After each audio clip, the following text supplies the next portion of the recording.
In the first section of our lecture, Rehabilitation of Hearing Impaired, let's talk about the instrumental devices. In this section, we will talk about specially rehabilitation for communication, then different types of hearing aids available, what are the advantages and disadvantages of different types of hearing aids.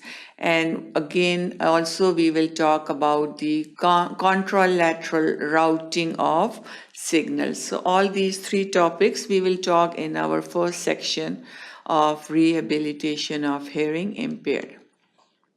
So the rehabilitation for communication, first we have some instrumental devices. And in these instrumental devices, we have hearing aids, which include conventional hearing aids, very commonly used, these conventional hearing aids. And then we have bone-anchored hearing aids, and then implantable hearing aids. All these are the different types of hearing aids that are used for rehabilitation of hearing impaired individuals. So conventional type, then we have bone-anchored hearing aids and implantable hearing aids. Then we have some implants in which we have cochlear implants implanted in the cochlea to facilitate the hearing process. And then we have implants in the auditory brainstem implants. Assistive devices for the deaf, they are also used, and then to mainly to alert or to cause alertness in the individual who are impaired of hearing, like flashing of lights. So at least they should know that something is going wrong, and they are used to alert the individuals who are hard of hearing or deaf. Then the training, we have different training programs available for the hearing impaired. We have speech or lip reading is very, very important training program. So they can read the lips of the person who is trying to communicate and understand what they are saying. Then auditory training, different maneuvers that helps them to hear little better. They have auditory training programs also. And then speech conservation. So all these are the different methods that are used for rehabilitation for communication of the individual who are hard of hearing. Then the instrumental devices, we said we have three types of instrumental devices. We have conventional hearing aids, then we have bone-anchored hearing aids, and then the implantable type of hearing aids. So conventional hearing aids, this is the picture that shows the conventional hearing aid. This is the device that is used to amplify sound reaching the ear. So this conventional hearing aid we have behind the ear. This goes behind the ear and then inside the ear. And the main purpose of this conventional device is to amplify the sound that is going to the ear to make it louder so the person can hear it better. Lot of time patients who use these devices, they complain that they hear too much noises inside this. That makes them usually not to use it, but it is helpful if it is used regularly. And it has the ability to make the sound reaching to the ear, make it lower or louder, so person can control it depending on their requirement of hearing. So this is the device to amplify the sound reaching the ear. And the three components mainly, we have microphone, then the amplifier and receiver, and all these three are the components of the conventional type of hearing aids. So microphone and then amplifier and receiver are the three main components of this device. Then the types of hearing aid, air conduction hearing aids, then we have bone conduction hearing aids. Bone conduction hearing aids are further divided into body worn types, behind the ear type, spectacle type, in the ear type, and canal type that goes in the external auditory canal. So two types mainly: air conduction hearing aid, bone conduction hearing aid. It goes behind the ear, in the canal, and also spectacle types. These are the small hearing aids that are attached to the glasses. People who are very, it's for cosmetic purposes, so it should not be visible too much. They put it on the side of the glasses, and then it goes inside the ear. And these are the spectacle type of hearing aids. Body worn type, usually they stay in the pocket and it's not visible and goes in the ear. Then behind the ear, these are all the behind the ear type. This is behind the ear, again behind the ear, and then this is the aid within the ear. So all these are the different types of hearing aids available depending on the preference of the patient who is using it, and also the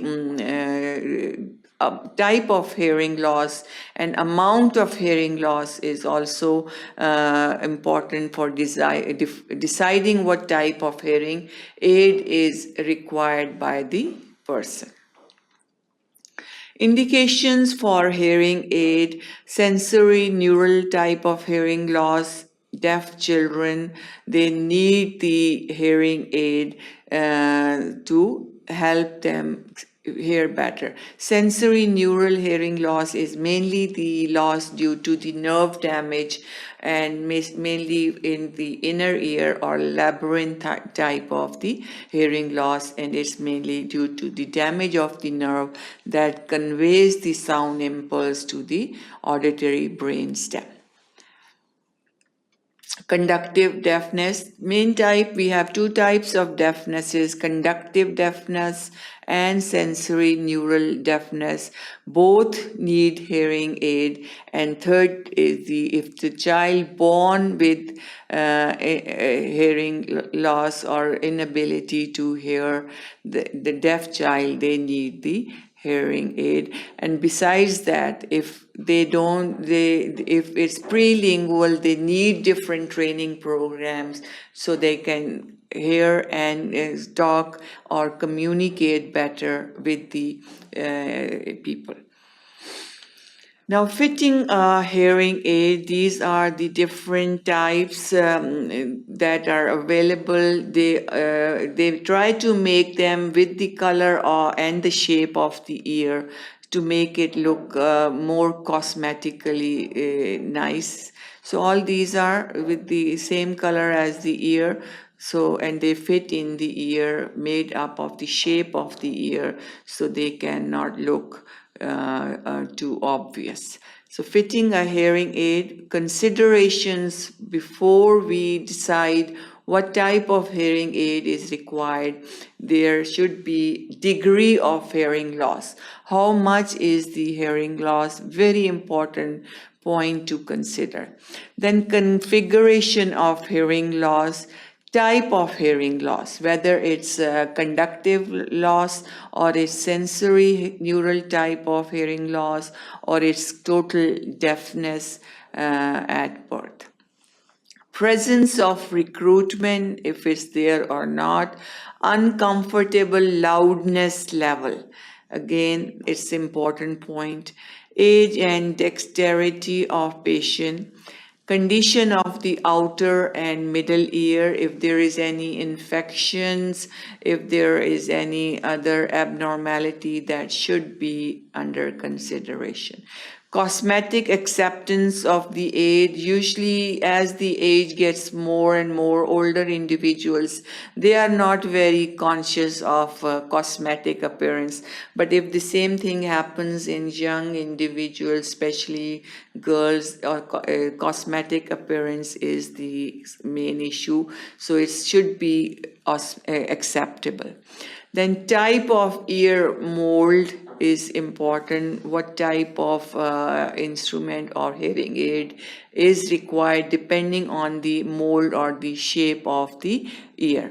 And then type of fitting is another important point.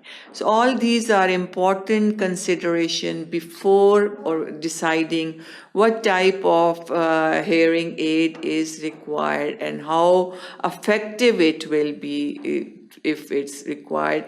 Hearing aids are nowadays the one which are good functional hearing aids. They are really expensive type of hearing aids.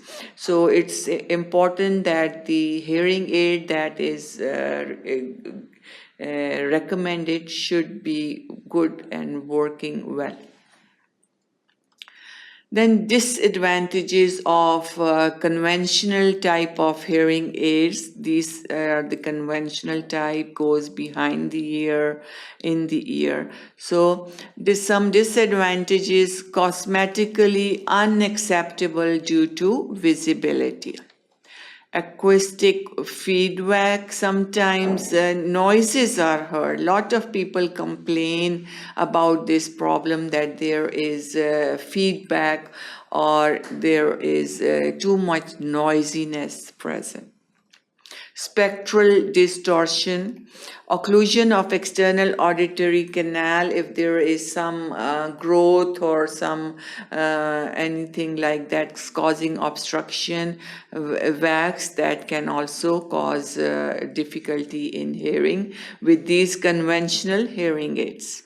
Then again, collection of wax in the canal and blockage of insert. Sensitivity of canal skin to ear molds. So if the sensitivity of skin occur, it can cause infections, allergic reactions. So that's also important, that the person should not have any sensitivity or allergy to the ear molds that are being used. Problem to use in discharging ear. If there is discharge from the ear, then it is hard to use. So a lot of disadvantages we have with conventional type of hearing aids in conditions in which we cannot use them. Then contralateral routing of signals. As the name shows, contralateral is out opposite side. So in this, the microphones are on the impaired ear, and then microphones are off from the better ear, and usually the sound is heard by the transmitting signals from the ear which is very badly damaged or severely damaged. So microphones are on the impaired ear, off from the better ear, and the transmission of signal is from the contralateral side. From the bad side and the better side, try to send the signals so the bad ear can hear something from the better side. So here in the contralateral routing of signals, the microphone is fitted on the deaf side. Pass to the receiver placed in the better ear. So microphone on the bad side, receiver on the better side, and it passed the signal from that, useful for person with one ear very bad, severely impaired. Help in sound localization coming from the sound side of the deaf ear. So sound that is coming from the deaf ear, the individual try to localize it from the better side. So that's how they try to hear little better. So microphone on the deaf side, receiver on the better side, and that's the signal is transferred from the bad to the better that try to localize the sound so something is heard from the deaf side. So this is known as the contralateral routing of signals. So signals are routed from the opposite side. So here microphone on the deaf side, receiver on the better, and sound goes from that side to this, and they try to localize the sound. So that was all about the section 1, in which we talked about the conventional hearing aids, different types of hearing aids, and what are the considerations before we decided what type of hearing aid can help the individual. So thank you for watching sqadia.com.